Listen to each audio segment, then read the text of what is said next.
Hello friends, आज मैं class 12 का पढ़ाने जा रहा हूँ। ग्रुप 17 वर्ग 17 कहिए या 7 कहिए, पी ब्लॉक पढ़ाने जा रहा हूँ, जिसको हैलोजन परिवार कहा जाता है। तो देखिए, समय बिना बर्बाद किए आगे हैं। यदि आप चैनल पे नए हैं, पहली बार यदि वीडियो देख रहे हैं, पहले आप वीडियो को सब्सक्राइब कर दें और शेयर कर दें। पार्ट बाय पार्ट आज जो है लेक्चर 1 डल रहा है हैलोजन ग्रुप का। तो हैलोजन अब यहाँ पे चलिए स्टार्ट करते हैं। वर्ग 17 या इसका एक और नाम है 7A। इसको पहला पॉइंट कहते हैं। इस वर्ग के तत्व को क्या कहा जाता है जी? इस वर्ग के तत्व को हैलोजन कहा जाता है। क्या कहा जाता है? हैलोजन कहा जाता है। इस वर्ग के तत्व को क्या कहा जाता है? हैलोजन। अब सबसे पहले यहाँ ये बात समझना है कि आखिर हम इसे हैलोजन क्यों कहते हैं, हैलोजन क्यों कहा जाता है। सुनिए, तो वर्ग 17 के जो तत्व होते हैं कौन कौन होते हैं? फ्लोरीन, क्लोरीन, ब्रोमीन और क्या होते हैं? आयोडीन, और एक होता है एस्टेटीन। इसका नाम है फ्लोरीन, ये हो गया क्लोरीन, ये हो गया ब्रोमीन, ये नाम है आयोडीन और ये क्या हो गया? एस्टेटीन। अब पहले तत्व को बारे में जानो, समझिए बात। परमाणु संख्या देखा जाए तो परमाणु संख्या इसका कितना होता है? 9। तो 9 है तो भाई यहाँ पर जोड़ दो। कितना जोड़ना है? एक बल। पी बलाव का कोई भी तत्व है, पी बलाव का किसी भी वर्ग का यदि आपको परमाणु संख्या याद करनी है तो सबसे पहले आप क्या करो? आवर्त 2 का सबका नाम याद रखो, परमाणु संख्या बस 1 से लेकर 10 तक, बाकी सबका लिखा जाएगा। तो देखिए, फ्लोरीन का कितना है? 9 में आप 8 जोड़ दें तो 9 8 कितना हो गया? 17। 17 में आप 18 जोड़िए तो 17 18 कितना होता है? 35। फिर 35 में 18 जोड़िए कितना हो जाएगा? 53। और 53 में फिर 32 जोड़िए कितना हो जाएगा? 85। तो देखिए, क्या आपको करना है कि याद कैसे रहेगा? 8 18 18 और 32। 8 को एक बार पढ़े कितना आएगा? एक बार जो है 8, फिर कितना है? 18, फिर कितना? 18 जो है ना, फिर कितना है? 32। देखिए यहाँ पे 9 था तो 9 और प्लस 8 कितना हो गया? 17 प्लस 18 तो 17 18 कितना होगा? 35। फिर प्लस 18 35 18 कितना हो गया? 53। फिर कितना जोड़ा? 32। तो 53 32 कितना होगा? इसमें जोड़ दिया 32 तो 53 32 कितना हो गया? 85। चलिए, परमाणु संख्या क्लियर हो गई। तो मेरे पास 5 वो तत्व है। कौन? फ्लोरीन, क्लोरीन, ब्रोमीन और आयोडीन और एक एस्टेटीन। अब यहाँ पे देखा जाए, चलिए यहाँ स्क्रीनशॉट लीजिए, आगे देखते हैं। आगे देखिए, यदि इसकी हम भौतिक अवस्था देखते हैं, क्या देखते हैं? भौतिक अवस्था, यानी भौतिक अवस्था पदार्थ 3 होते हैं, ठोस, द्रव और गैस। तो देखिए यहाँ पे फ्लोरीन है, क्लोरीन है, ब्रोमीन है, आयोडीन है और क्या है? एस्टेटीन। एस्टेटीन आपका रेडियो सक्रिय तत्व, इसके बारे में पढ़ना नहीं है। जो भी आपको प्रॉपर्टी यहाँ पढ़ाया जाएगा, फ्लोरीन, क्लोरीन और ब्रोमीन, आयोडीन के बारे में पढ़ाया जाएगा। देखो दोस्तों, तो फ्लोरीन आपकी होती है गैस, क्लोरीन भी होती है गैस, ब्रोमीन होती है लिक्विड। ब्रोमीन क्या होता है? लिक्विड। आयोडीन होते हैं सॉलिड और एस्टेटीन भी क्या होते हैं? सॉलिड। यानी कह सकते हैं फ्लोरीन और क्लोरीन आपका गैस अवस्था में पाया जाएगा, ब्रोमीन जो है द्रव में पाया जाएगा और आयोडीन क्या पाया जाएगा? ठोस। देखो, now this is very very important. यह है कि मात्र एक ऐसा नॉन मेटर है, यानी कि अधातु है, जो कि द्रव अवस्था में पाया जाता है। मात्र एक ही पूजावार सारणी में ब्रोमीन है जो कि द्रव अवस्था में पाया जाता है। अब सवाल यहाँ पर यह होता है कि फ्लोरीन और क्लोरीन गैसीय अवस्था में क्यों पाए जाते हैं? फ्लोरीन और क्लोरीन गैसीय अवस्था में क्यों पाए जाते हैं? आपका पहला क्वेश्चन यहाँ से बनता है कि फ्लोरीन और क्लोरीन गैसीय अवस्था में क्यों पाए जाते हैं। अब देखो, तो आवर्त में यदि हम नीचे से ऊपर आते हैं, आवर्त में कहाँ से आते हैं? ऊपर, नीचे से ऊपर, तो परमाणु संख्या बढ़ रहा है तो परमाणु आकार क्या होगा? बढ़ेगा। तो देखिए, फ्लोरीन, क्लोरीन, ब्रोमीन, आयोडीन जो है, इसका द्वीप परमाणु, ये द्वीप परमाणु के रूप में पाया जाएगा। कैसे पाया जाएगा? आपको मिलेगा F2, आपको मिलेगा क्लोरीन Cl2, आपको मिलेगा Br2, आपको मिलेगा I2। इसका मतलब है ये अपने स्थायित्व को कायम करने के लिए जो है एक सहसंयोजक बंधन बनाता है एक इलेक्ट्रॉन के साझा करके, और यह क्या हो जाता है स्थायी। तो जब यह विक्रिया करेगा तो पहले टूटेगा, उसके बाद क्या करेगा विक्रिया। अब यहाँ पे देखिए F2 कैसे बना, Cl2 कैसे बना, Br कैसे बना, इसको हम समझाते हैं। देखिए F के पास क्या इलेक्ट्रॉन है 7, कितने इलेक्ट्रॉन है 7, 1 2 3 4 5 6 7, संयोजी इलेक्ट्रॉन 7 होते हैं। संयोजी इलेक्ट्रॉन कितने होते हैं 7, 1 2 3 4 5 6 और कितना है 7। तो एक वो शेयर इससे किया और एक वो शेयर इससे किया, तो 7 1 8 इसका हो गया 7 1 8। यहाँ पे जो है F के बीच में क्या बना बंधन, यानी F2 के रूप में पाया जाता है। अब देखिए संयोजी इलेक्ट्रॉन कितना बचे इसके पास 2 4 6। अब यहाँ पे देखिए 2 4 6 2 4 6। अब इलेक्ट्रॉन पे आवेश क्या होता है माइनस, इस पे भी क्या है माइनस, तो माइनस माइनस में क्या होगा विकर्षण होगा, माइनस माइनस क्या होगा विकर्षण। एक जैसा चार्ज जो है एक दूसरे को दूर करता है, और विपरीत चार्ज जो है आवेश जो है एक दूसरे को क्या करता है नजदीक करता है। यहाँ पे देखिए इलेक्ट्रॉन इलेक्ट्रॉन में क्या होगा विकर्षण बल। तो विकर्षण बल कार्य करने का मतलब क्या है, F जो है थोड़ा सा दूरी बढ़ा देगा, यानी F परमाणु के बीच में जो है दूरी क्या होता है बढ़ जाता है, क्योंकि आकार है छोटा और विकर्षण बड़ा है, विकर्षण ज़्यादा, इसके कारण जो है इसके आकार बढ़ जाता है, अणु के बीच की दूरी क्या होगा बढ़ जाए, जिसके वजह से किस रूप में पाई जाती है गैसीय अवस्था में। अब आपसे कोई पूछेगा कि फ्लोरीन और क्लोरीन गैसीय अवस्था में पाया जाता है क्यों, तो पर सुनिए यह क्वेश्चन का आंसर क्या हो सुनिए। फ्लोरीन और क्लोरीन आकार में छोटा होते हैं, आकार में छोटा होते हैं, लेकिन इनके पास 3 युग्म यानी कि 3 जोड़ा निर्जन युग्म का विकर्षण बल अत्यधिक होता है। 3 जोड़ा निर्जन युग्म का विकर्षण बल अत्यधिक होता है, जिसके कारण यह गैसीय अवस्था में पाया जाता है। गैसीय अवस्था में विकर्षण बल अधिक होने के कारण जो है यह गैसीय अवस्था में पाया जाता है, पहला पॉइंट। दूसरा एग्जाम्पल, दूसरा आंसर यह हो सकता है कि यहाँ पे जो है देखिए विकर्षण बल ज़्यादा है तो आकर्षण बल बहुत कम होगा, तो यहाँ पर जो है वांडर वाल्स आकर्षण बल बहुत दुर्बल होता है। यहाँ पे वांडर वाल्स आकर्षण बल दुर्बल होने के कारण फ्लोरीन और क्लोरीन गैसीय अवस्था में पाया जाता है, जबकि ब्रोमीन का आकार बड़ा हो गया तो वांडर वाल्स आकर्षण बल थोड़ा क्या होगा ज़्यादा होगा, यहाँ पे और ज़्यादा होगा यहाँ पर। तो धीरे धीरे जैसे हम आते हैं वैसे वैसे ठोस की ओर हम बढ़ जाते हैं। तो फ्लोरीन क्लोरीन में जो है पहला पॉइंट आपका यह हो सकता है कि गैस का रीजन क्या है, गैस का कारण फ्लोरीन और क्लोरीन को जो है गैसीय अवस्था में पाने का 2 कारण। पहला कारण क्या लिख सकते हैं आप, पहला कारण लिखिएगा निर्मल वांडर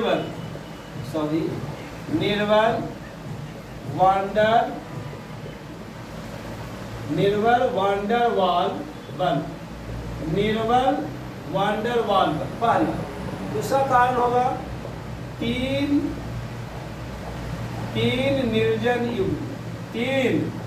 निर्जन युग्म प्रतिकर्षण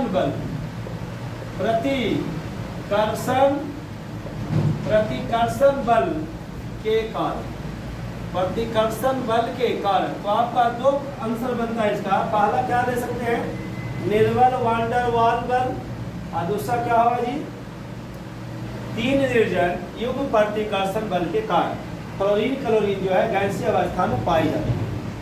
ब्रोमीन में यहाँ पे क्या होगा निर्मल के यहाँ पे क्या हो जाएगा मजबूत हो जाएगा, आयोडीन में और मजबूत होगा। यानी आपका वांडर बल का रेट पूछे तो वांडर बल का रेट जो है ऊपर से जब हम नीचे आएंगे, यानी फ्लोरीन से जब आयोडीन की ओर हम आएंगे, फ्लोरीन से आयोडीन की ओर आएंगे तो वांडर बल का मान बढ़ते जाएगा। चलिए इसको स्क्रीनशॉट लीजिए। तो वांडर बल का मान क्या होगा बढ़ते जाएगा, कहाँ से कहाँ। यदि आप फ्लोरीन से आ रहे हैं क्लोरीन ब्रोमीन और आयोडीन, तो वांडर वाल जो है वांडर वाल बल का मान क्या होगा बढ़ेगा। यदि हम ग्रुप में ऊपर से नीचे आएंगे तो वांडर बल का मान, वांडर बल वस्तुतः एक वैज्ञानिक का नाम है, एक किसका नाम है एक वैज्ञानिक का नाम, ये बल, इसको वांडर वाल आकर्षण बल भी कहते हैं। तो वांडर बल आकर्षण बल का मान जो है ऊपर से नीचे आने पर वांडर बल आकर्षण बल का मान क्या होगा, बढ़ेगा। इसी कारण से जो है पदार्थ जो है गैस से द्रव और द्रव से क्या होता है, ठोस। चलिए यहाँ पे समझ गए। अगला पॉइंट हम लिखेंगे इसे हाइड्रोजन क्यों कहा जाता है। दूसरा क्वेश्चन यह होता है कि वर्ग इस वर्ग यानी वर्ग 17 के तत्व को हाइड्रोजन क्यों कहा जाता है। हाइड्रोजन कहने का मतलब यह है यह लवण के रूप में जो है समुद्री जल में घुलनशील होते हैं। यह लवण के रूप में समुद्री जल में घुलनशील होते हैं, इसलिए इसको हम क्या कहते हैं, हाइड्रोजन। देखिए हाइड्रोजन एक हाइलस शब्द से बना है। किससे बना है, हाइलस शब्द से बना है। कौन से शब्द से बना है, हाइलस शब्द से बना है। तो हाइलस का मतलब होता है घुलनशील। हाइलस एक ग्रीक शब्द है, इसका मतलब होता है घुलनशील। तो हाइड्रोजन जो है समुद्री जल में जो है लवण के रूप में घुलनशील होता है, इसलिए वर्ग 17 के तत्व को हम क्या कहते हैं, हाइड्रोजन कहते हैं, हाइड्रोजन कहा जाता है। चलिए अगला पॉइंट हम करते हैं विद्युत ऋणात्मकता का। विद्युत ऋणात्मकता का तो देखिए जब हम ऊपर से नीचे आएंगे फ्लोरीन, क्लोरीन, ब्रोमीन, आयोडीन, इसके तीन के बारे में नहीं पढ़ना है दोस्तों। फ्लोरीन, क्लोरीन और ब्रोमीन, आयोडीन। तो जब फ्लोरीन से हम आयोडीन की ओर आएंगे तो यहाँ पर देखिए आकार क्या हो रहा है, आकार आपका बढ़ेगा, क्योंकि परमाणु संख्या बढ़ेगा तो आकार बढ़ेगा। तो आकार जब बढ़ेगा तो विद्युत ऋणात्मकता घटेगा। विद्युत ऋणात्मकता आकार यदि आकार क्या हो रहा है, बढ़ रहा है, तब विद्युत ऋणात्मकता का मान क्या होगा, घटेगा। सुन लो, ये वर्ग पूरा पी ब्लॉक की कहानी बताते हैं। यदि ऊपर से नीचे आने पर आकार तो बढ़ता ही है, तो विद्युत ऋणात्मकता का मान हमेशा क्या होगा, घटेगा। यानी सबसे ज्यादा विद्युत ऋणात्मक तत्व कौन हुआ, फ्लोरीन। उसके बाद क्या होगा, क्लोरीन, उसके बाद ब्रोमीन है, उसके बाद आयोडीन। देखिए अब फ्लोरीन के सबसे इंटरेस्टिंग चीज यह है, फ्लोरीन जो है पूरी आवर्त सारणी में, फ्लोरीन क्या है जी, पूरी आवर्त सारणी में सबसे ज्यादा विद्युत ऋणात्मक होता है। यानी इलेक्ट्रॉन ग्रहण करने की क्षमता सबसे ज्यादा किसके पास होता है, फ्लोरीन के पास होता है। सबसे ज्यादा इलेक्ट्रॉन ग्रहण करने की क्षमता किसमें होती है, फ्लोरीन को। पूरा आवर्त सारणी में, पूरा आवर्त सारणी में सबसे ज्यादा इलेक्ट्रॉन ग्रहण करने की क्षमता किसको होती है, फ्लोरीन को। समझ गए। चलिए अब हम आगे बढ़ते हैं। तो विद्युत ऋणात्मकता जो है आकार के क्या होगा, विद्युत कर्मानुपाती। आकार जितना ज्यादा छोटा होगा विद्युत ऋणात्मक या गुण उतना ज्यादा होगा। यानी हम लिख सकते हैं कि विद्युत ऋणात्मकता जो होगा परमाणु आकार, परमाणु आकार, परमाणु आकार के क्या होगा, इसको हम शॉर्ट में लिखें, इलेक्ट्रोनिगेटिविटी को शॉर्ट में लिखाइए। यानी ये विद्युत ऋणात्मकता, इसका इंग्लिश क्या होता है, इलेक्ट्रोनिगेटिविटी। इलेक्ट्रोनिगेटिविटी, इलेक्ट्रोनिगेटिविटी को शॉर्ट में क्या लिखा, यानी परमाणु आकार बढ़ेगा तो विद्युत ऋणात्मकता क्या होगा, घटेगा। तो बताइए फ्लोरीन से बड़ा आकार किसका होता है, क्लोरीन, क्लोरीन से बड़ा ब्रोमीन, ब्रोमीन से बड़ा आयोडीन। तो बताइए आकार बढ़ रहा है तो विद्युत ऋणात्मकता क्या हो रहा होगा, घट रहा होगा। यानी सबसे कम विद्युत ऋणात्मक कौन होंगे, आयोडीन। इससे ज्यादा कौन होगा, ब्रोमीन, ब्रोमीन से ज्यादा क्लोरीन, और क्लोरीन से ज्यादा फ्लोरीन। चलिए ठीक है, अब आगे बढ़ते हैं। तो हमेशा पी ब्लॉक में विद्युत ऋणात्मकता जो है आकार के विद्युत कर्मानुपाती हो, चाहे किसी वर्ग की चर्चा किया जाए। चलिए अब आगे बढ़ते हैं। अब हम इसकी बात करते हैं ऑक्सीकरण अवस्था। किसकी बात करते हैं, ऑक्सी। तीसरा पॉइंट में हम जाते हैं ऑक्सीकरण अवस्था। ऑक्सीकरण अवस्था, ऑक्सीकरण अवस्था, ऑक्सीकरण अवस्था। तो ऑक्सीकरण अवस्था जो होंगे, यहाँ ध्यान दीजिए, फ्लोरीन, क्लोरीन, ब्रोमीन और क्या है, आयोडीन। तो फ्लोरीन पूरा आवर्त सारणी में सबसे ज्यादा विद्युत ऋणात्मक। इसका मतलब क्या है कि फ्लोरीन से कोई भी तत्व ऐसा अभी तक नहीं पूरी आवर्त सारणी में है जो कि इस इलेक्ट्रॉन को अपनी ओर आकर्षित कर सकता है। अब इन सभी के पास जो है, इन सभी के पास कितने इलेक्ट्रॉन होते हैं, संयोजी इलेक्ट्रॉन 7। 1 2 3 4 5 6 7। संयोजी इलेक्ट्रॉन कितना है, 7। अब बताइए यदि इसको कोई भी अभिक्रिया क्यों करता है, 8 पूरा करने के लिए, तो इसको 1 की आवश्यकता, 7 है, कितना हो जाए 8। तो फ्लोरीन 1 इलेक्ट्रॉन लेगा तो कितना आवेश आएगा, -1। तब फ्लोरीन हमेशा -1 में। लेकिन chlorine, bromine, iodine, chlorine, bromine और आयोडीन। यदि एक इलेक्ट्रॉन लेगा तो -1, यदि देगा तो कहाँ तक देगा, +7, क्योंकि संयोजी इलेक्ट्रॉन कितने हैं, 7। अब यहाँ सवाल सबसे बड़ा ये होता है, आखिर इस क्लोरीन, ब्रोमीन, आयोडीन इन तीनों से इलेक्ट्रॉन लेने वाला पूरी आवाज सारणी में कौन है? तो इन तीनों से इलेक्ट्रॉन जो लेने वाला है दो है, एक ऑक्सीजन है और एक नाइट्रोजन है। दो गो तत्व है, एक वो ऑक्सीजन लेगा और एक वो क्या लेगा जी, नाइट्रोजन लेगा। जिसे देखिए 1 नंबर में आते हैं क्लोरीन, 2 नंबर में ऑक्सीजन, 3 नंबर में नाइट्रोजन, उसके बाद क्लोरीन, ब्रोमीन, आयोडीन कुछ भी आएगा। तो इससे दो वो तत्व का यदि यौगिक बनाएगा मात्र ऑक्सीजन और क्लोरीन, ऑक्सीजन और नाइट्रोजन, तो इसको इलेक्ट्रॉन को त्याग करना पड़ेगा, क्योंकि ऑक्सीजन और नाइट्रोजन जो हैं क्लोरीन, ब्रोमीन, आयोडीन से ज़्यादा विद्युत ऋणात्मक होता है, ज़्यादा विद्युत ऋणात्मक होता है। तो इसका -1 to +7 है। अब -1 to +7 का मतलब यह है, यहाँ पे जो +7 जो होगा आपको +2 नहीं मिलेगा, +4 नहीं मिलेगा, +6 नहीं मिलेगा। यानी सम संख्या में इसकी ऑक्सीकरण अवस्था संभव नहीं के बराबर है लेकिन नहीं के बराबर है। तो इसका क्या मिलेगा, +1 होगा, +3 होगा, +5 होगा, +7। इनकी ऑक्सीकरण अवस्था क्या हो सकती है, +1, +3, +5, +7 और नहीं फिर क्या होगा, -1। तो प्लस में क्या हो सकते हैं, विषम संख्या होंगे, लेकिन एक दो ऐसे रेयर कंपाउंड है जिनमें इनकी ऑक्सीजन अवस्था प्लस दिखाई गई है। जैसे दो एग्जाम्पल हम देखिए, Cl2 तो -4 हो गया, तो यहाँ पे कितना आ गया, +4। एक ऑक्सीजन में कितने चार्ज होते हैं, -2, तो 2 पे हो गया -4, तो यहाँ पे क्या आ गया, +4। Cl2O3 तो -6 हो गया, तो यहाँ पे कितना हो गया, +6। लेकिन यह जो है रेयर केस में है, ये एक्सेप्शन है, मैंने आपको बता दिया, यह आपका क्या है, एक्सेप्शन है, बता दिया। लेकिन जनरली इसका जो इलेक्ट्रॉनिक विनाश होते हैं वो कितने होते हैं, +7, -1, +1, 3, +3, +5 और +8। तो हमने ऑक्सीजन अवस्था सीख गया। चलिए अब आगे बात करते हैं रंग का। चलिए फ्लोरीन का रंग जो होता है रंगीन होता है। फ्लोरीन का रंग क्या होता है भैया, रंगीन होता है। फ्लोरीन का रंग क्या होता है जी, रंगीन होता है। तो फ्लोरीन का जो रंग होता है रंगीन आखिर क्यों होता है ना? फ्लोरीन, क्लोरीन, ब्रोमीन और क्या होता है, तो इधर से हम इधर जाएंगे तो रंग जो है डिप होते जाएगा। रंग क्या होगा, डिप होते जाएगा। रंग जो है यानी डिप का मतलब है गहरा होते जाएगा। रंग इधर क्या होगा जी, गहरा होते जाएगा। अब यहाँ पे देखो, फ्लोरीन का आकार छोटा है, फ्लोरीन से बड़ा आकार क्लोरीन, क्लोरीन से बड़ा आकार ब्रोमीन और ब्रोमीन से बड़ा आकार आयोडीन। आखिर ऐसा होता क्यों? तो यह जो है सूर्य के अवरक्त प्रकाश को अवशोषित करता है। सूर्य के क्या होते हैं, इनके जो संयोजी इलेक्ट्रॉन होते हैं सूर्य के अवरक्त प्रकाश को क्या करता है, अवशोषित होता है।